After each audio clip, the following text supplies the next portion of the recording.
Je m'appelle Raj, je suis né en Inde et j'ai grandi au Vietnam. Donc je suis parti au Vietnam à l'âge de 4 ans, je suis revenu en Inde à l'âge de 17 ans et je suis venu en France à 19 ans. J'ai découvert la France et j'ai été émerveillé, pas par la Tour Eiffel, par la vie quotidienne à Paris, etc., etc. J'ai pris le métro pour la première fois de ma vie comme un pecno, arrivé à Paris. Et la station de métro s'est arrêtée à une station qui s'appelle Palais Royal. Je suis descendu en courant de cette station pour voir le Palais Royal. Je suis rentré dans le jardin du Palais Royal et j'ai vu un monsieur qui était jardinier qui m'a dit « Qu'est-ce que vous cherchez ?» Je cherche le palais. Il m'a dit « Vous y êtes là ?» Je dis « Non, je cherche le palais. » Je ne savais pas que ce jardin faisait partie du Louvre et tout ça. Je suis cela que par la suite. J'étais émerveillé, en même temps un peu déçu, mais c'est pas grave. Alors, je continuais à marcher en prenant la rue de Richelieu, en marchant cette petite rue. Je vis Molière. Il y a une fontaine de Molière à gauche. Tiens, ici, on adore également Bouddha, parce que Molière avait une forme de Bouddha assez impressionnant. Et je continue toujours, et je suis arrivé devant la Bibliothèque nationale à Paris, que je ne savais pas ce que c'était. Je croyais que c'était l'Élysée. Je voulais voir le président. C'était le président Pompidou, me semble-t-il, à ce moment-là. Mais j'avais pas de notion un président, on ne peut pas voir comme ça du jour au lendemain, dans la rue comme ça. Et puis, il y avait un concierge, un monsieur qui s'occupait des barrières qui montent, qui descendent pour les voitures officielles qui arrivaient dans ce truc. Je demandais, monsieur, pourquoi je ne peux pas aller au-delà de la barrière? Mais non, vous n'avez pas le droit parce que c'est réservé aux chercheurs. Mais je ne savais pas ce que ça veut dire, les chercheurs. Alors, il me demandait, est-ce que vous êtes hindou? Non, je ne suis pas hindou, je suis vietnamien. Mais non, vous êtes hindou. C'est là que j'ai découvert ma couleur, que j'étais foncé, que je n'étais pas jaune dans ma tête. Dans ma tête, j'étais jaune, de couleur, j'étais plutôt foncé, ce qui est normal. Bon. Et puis, ce monsieur m'a dit, est-ce que vous cherchez du travail? Là, j'ai compris parce qu'il m'a dit, est-ce que vous êtes venu pour l'annonce qu'on a passée dans le journal? Je ne savais pas ce que ça voulait dire, une annonce. Donc, il m'a dit, vous cherchez du travail? Oui. Il dit, allez-y, le service des personnels est là. Je suis allé au service des personnels, je remplissais le formulaire et j'étais mineur. Donc, je ne pouvais pas travailler à l'ABN. On m'a dit, est-ce que... oui, on m'a, comment dirais-je, accepté parce que je lisais et écrivais le vietnamien. Ils avaient besoin d'un traducteur des titres et les noms, prénoms et les titres de vietnamien. Donc on m'a accepté. Et comme je savais mentir, parce que j'étais dans l'école de rue au Vietnam, donc c'était une bonne école pour moi, il fallait être rapide partout pour y arriver. Bon, je dis au service du personnel, monsieur, mon père, quand il prend l'avion, il a les chevilles enflées. Mais mon père n'était pas là avec moi, j'étais tout seul. Enfin, ma grand-mère m'a envoyé et son avocat m'a récupéré à Paris. Bon. Et puis, j'avais des cheveux très longs. Et le monsieur du service personnel m'a dit, voilà, il faut que votre père signe ce papier, parce que vous êtes mineur, et vous revenez avec les cheveux coupés. Donc j'ai réussi à faire couper une partie, et l'autre partie cachée sous la chemise. Quand je suis revenu, il a tiré ça, il y en a encore. Parce que ça, c'est un côté vietnamien que j'avais, mais c'est un côté qui est bien, qui m'a aidé à aller au-delà. Voilà. Donc je suis rentré à la Bibliothèque nationale à Paris, j'ai travaillé pendant 1 an au service des manuscrits orientaux et j'ai commencé à m'ennuyer. On m'a dit, tiens, on va vous transférer au service des imprimés. Donc il y a des livres, Histoire de France, Histoire du monde entier, etc., dans une salle magnifique avec des coupoles et dans laquelle il y avait 360 places. C'était immense, très grand. Je suis resté pendant 7 ans, j'ai découvert les livres à la Bibliothèque nationale, je commençais à lire, à dépouiller plein de livres qui m'ont intéressé. Je ne suis pas issu d'une famille intellectuelle, plutôt une famille gentille, et qui a vécu au Vietnam pendant 1 siècle et demi environ. Et là, à la Bibliothèque nationale à Paris, je rencontrais des gens importants, comme Michel Foucault, qui m'a marqué, émerveillé, mais comment est-ce que je puisse rencontrer Michel Foucault comme ça, alors qu'en Inde, au Vietnam, on rencontre pas des gens très connus, soudainement. Et je suis devenu très lié avec Foucault. Il m'a présenté Gilles Deleuze. J'ai rencontré François Châtelet, Le Clésio, plein de gens, et notamment le Roland Barthes, Emmanuel Laurent-Dury, et plein de gens très intéressants, mais pour moi, ce sont des gens avec lesquels j'ai vécu, je travaillais pendant 7-8 ans. Et après, je commençais à m'ennuyer dans cette bibliothèque nationale où il n'y avait qu'un monde intellectuel. On vivait tous dans un monde, j'ai rencontré des thésards, etc. On parle des choses et que je n'ai pas bien compris. Je voulais quitter la BN pour découvrir autre chose parce que je ne savais pas trop si j'étais indien, français ou vietnamien.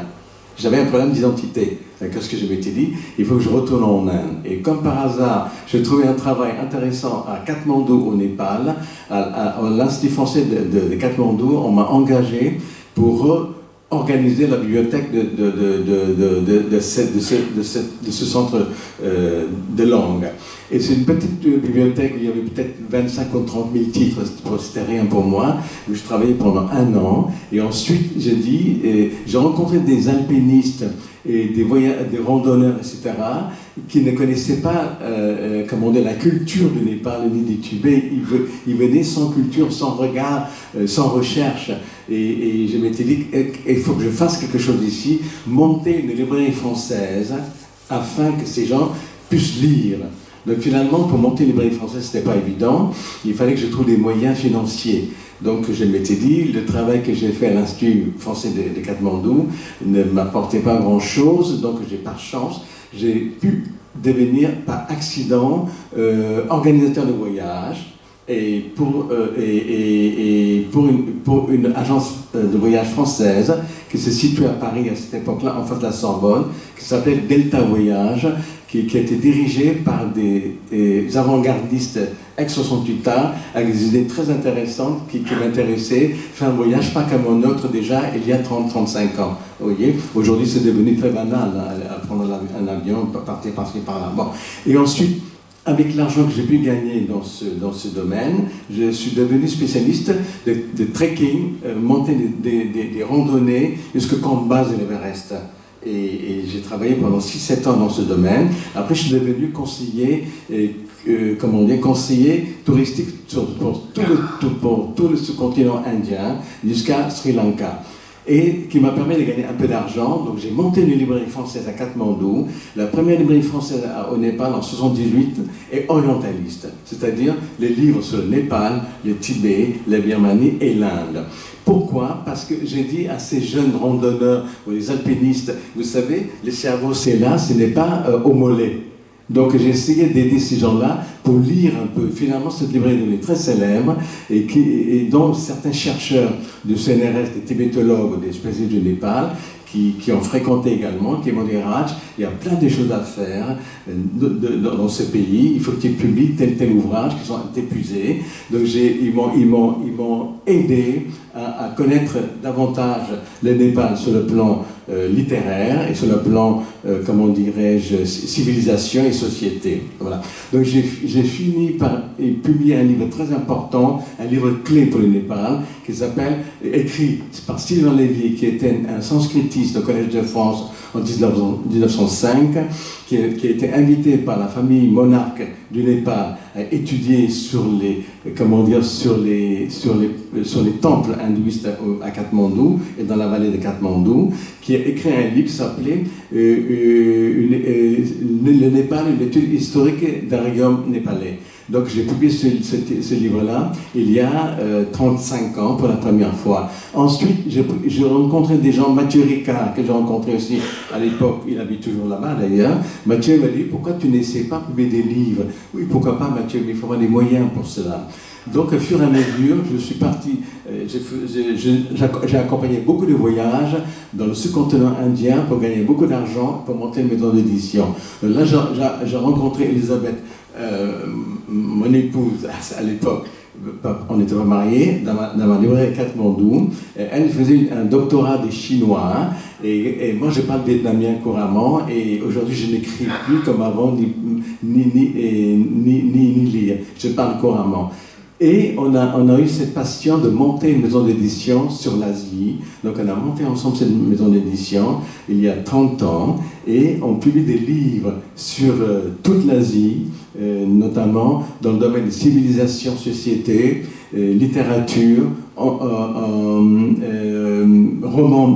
récits de voyage du siècle dernier, etc., etc. Donc nous sommes...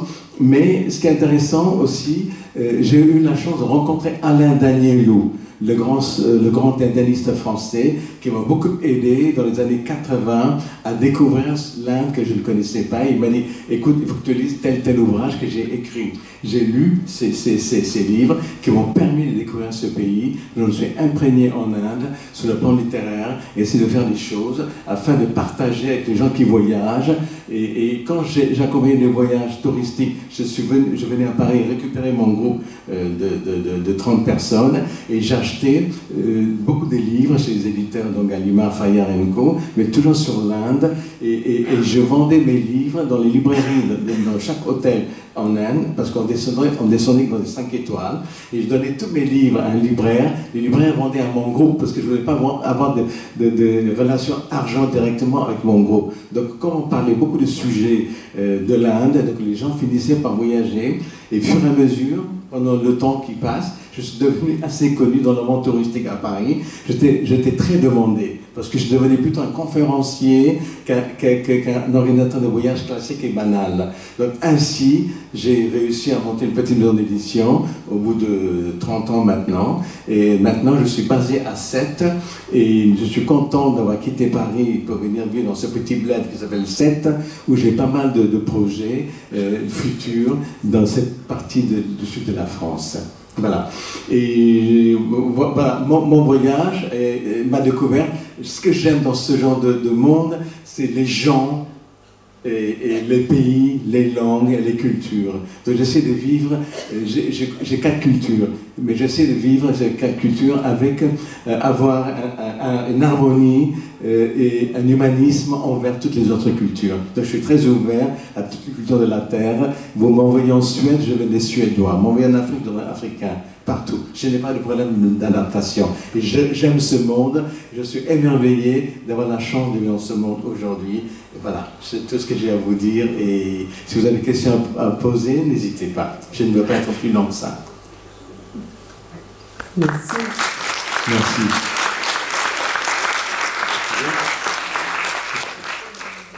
Est-ce que vous avez des questions? Non? Moi, j'ai découvert Raj à Pondichéry, j'ai découvert sa maison d'édition à Pondichéry, et je suis revenue avec un sac à dos plein de ses bouquins. Comment ça s'appelle? Kailash.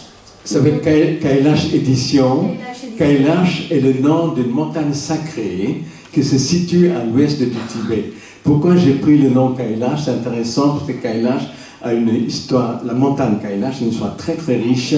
La montagne est sacrée dédiée au dieu Shiva. Le dieu Shiva dans l'hindouisme joue un rôle important. Et puis, du sommet de ce lac, il y a un glacier qui alimente le lac Manasarovar, qui se situe à 4800 mètres d'altitude, qui est sacré pour les bouddhistes tibétains. Donc, pour moi, c'est une montagne d'abord les plus belles que l'Everest, Annapurna, blablabla, je ne connais pas cœur ces montagnes, et je trouve que la montagne sacrée Kailash, c'est une montagne extraordinairement belle, qui a une très belle histoire. Donc nous avons pris ce nom symboliquement, qui est l'univers de notre monde, et l'univers de la connaissance et des multicultures de notre monde. Donc j'ai pris ce nom Kailash pour la maison d'édition. Oui? Excusez-moi. Alors c'est très intéressant, madame, votre question. Je suis resté trop longtemps entre Paris et l'Asie. Pendant très très longtemps, pendant 30 ans. Je prenais l'avion presque tous les 2 mois, depuis 30 ans de ma vie. J'ai beaucoup bougé entre l'Asie et la France. Pourquoi la France? Parce que j'aime la francophonie, j'aime la langue française, j'adore la langue française que j'ai pu apprendre en France, un petit peu au Vietnam, après en France, vous voyez. Et pourquoi je ne publie que les auteurs français? Parce que les Australiens, les Américains, les Anglais m'ont dit au Népal et aussi bien au Cambodge, pourquoi c'est l'ambassadeur australien m'a dit à Phnom Penh au Cambodge, pourquoi tu publies en français mais pas en anglais? J'ai dit non, c'est un regard. J'aime la langue française, j'aime le regard des auteurs français de ces pays d'Asie. Donc la France est important pour moi d'avoir un pied en France et un pied en Asie. Sans l'Asie, sans la France, je ne peux pas exister. Donc, j'ai voulu absolument, comme l'Asie évolue malheureusement un peu mal sur le plan politique et depuis ces 10 dernières années, donc je commence à quitter l'Inde déjà il y a 6 ans pour une raison politique d'ailleurs. Je ne soutiens pas la politique indienne d'aujourd'hui. Et puis j'ai cherché un endroit pour me poser parce que j'ai failli habiter à Bangkok. Et puis Elisabeth ne voulait pas, mais je ne te soutiendrai pas. Parce que pourquoi Bangkok? Bangkok, pour moi, c'est la capitale de la culture du monde. Mieux plus que Paris, pour moi. Parce que Bangkok a tous les quartiers. Vous avez les quartiers africains, pakistanais, indiens, chinois, sud-américains. Il se passe plein de choses à Bangkok sur le plan culturel, au niveau d'art, musique, etc. Ça, pour moi, c'est une ville importante sur le plan culturel, parce que je voulais grouper à Bangkok ma maison d'édition et distribution pour pouvoir travailler dans toute l'Asie, mais toujours en langue française, vous voyez. Donc finalement, comme Elisabeth m'a dit, réfléchis, l'Asie évolue très mal, ce qui est vrai. Notre Asie, que j'ai aimée, qui date de 30 ans, 35 ans, est en train de se fermer au fur et à mesure, avec beaucoup d'influences chinoises, notamment au Cambodge, Laos, la Birmanie, pas au Vietnam, heureusement, pas beaucoup en Thaïlande non plus. Bon, finalement, j'ai cherché un pied-à-terre, et la ville de la Rochelle voulait m'accueillir. J'ai rencontré le maire socialiste Maxime Bonneau à l'époque, qui m'a dit, écoute, si tu veux, tu peux venir ici, je te donne un local, tu déplaces ta maison d'édition de Paris pour venir là. J'ai réfléchi, j'ai toujours été indépendant dans ma vie, je ne pouvais pas accepter quelque chose qui venant de la région ou du gouvernement, etc. Donc finalement, un ami chercheur à l'Ifremer m'a dit, Ras, ce que tu as fait en Inde, ce que tu fais dans ta vie, dans tes livres, va voir Sète pour te correspondre. Je suis venu à Sète avec Elisabeth, c'est là pour nous. Je me suis posé à Sète il y a exactement 2 ans. Et j'aime beaucoup Sète. J'aime beaucoup la région de l'Hérault. Écoutez, j'ai une très bonne relation avec la médiathèque François Mitterrand de Sète. J'ai déjà organisé 2 conférences importantes au début de l'année, cette année, l'année dernière quand je suis arrivé. Et là, je suis en train d'organiser, comment dirais-je, une conférence très importante ce qui sera animée par un ancien diplomate de la France, un ancien ambassadeur qui était à Hanoï, je l'ai rencontré au Vietnam à l'époque, en Inde ensuite, il était en Russie, en Espagne, il s'appelle Claude Blanche-Maison, qui vient à Sète le 20 octobre pour présenter un livre sur l'Inde d'aujourd'hui. Malheureusement, ce n'est pas notre maison d'édition. Comme je connais M. Blanche-Maison depuis toujours, j'ai toujours aidé pour faire des choses qui m'intéressent, et lui également. Donc je fais cette activité. Après, j'ai un projet d'exposition avec Connaissance et Partage sur les transsexuels indiens. Donc j'ai plein de petits projets comme ça sur l'Asie du Sud-Est et peut-être à Montpellier un jour avec Madame Claire Hart qui est venue tout à l'heure à l'instant sur le Vietnam et sur l'Inde, peut-être. Donc j'ai fait quelques petites activités selon mes moyens de bord. Voilà, écoutez, j'ai terminé, comment dire, ma petite intervention. Hein. C'était très succinct. Bon, je transmets cela avec beaucoup de simplicité et spontané. Voilà, je vous remercie beaucoup. Bonne soirée à vous.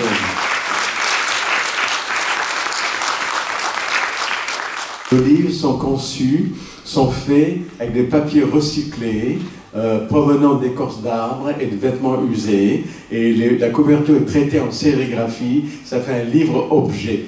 Nous avons un catalogue de 250 titres en 35 ans d'existence. Ce sont 200 titres, comment dirais-je, vivants, voilà. Et nous avons un petit succès, une petite considération, notamment par le Quai d'Orsay à Paris, qui achète systématiquement tous nos livres pour les envoyer à leur ambassadeur en poste au Vietnam, Cambodge, Laos, en Asie en général. Donc le Quai d'Orsay nous achète 10 à 15 exemplaires de chaque titre systématiquement. Donc ces livres-là vont dans ces pays concernés. Et nos livres sont également vendus au Vietnam, là au Cambodge, à moitié prix, parce que moi j'aimerais que les peu de francophiles, les francophones asiatiques puissent lire les livres écrits par des auteurs français pour échanger le regard Vous voyez, le regard des auteurs français de leur pays concerné. Donc c'est important pour moi que ces livres soient également vendus sur place dans ces pays-là. Je pense, un des rares a fait ça aujourd'hui,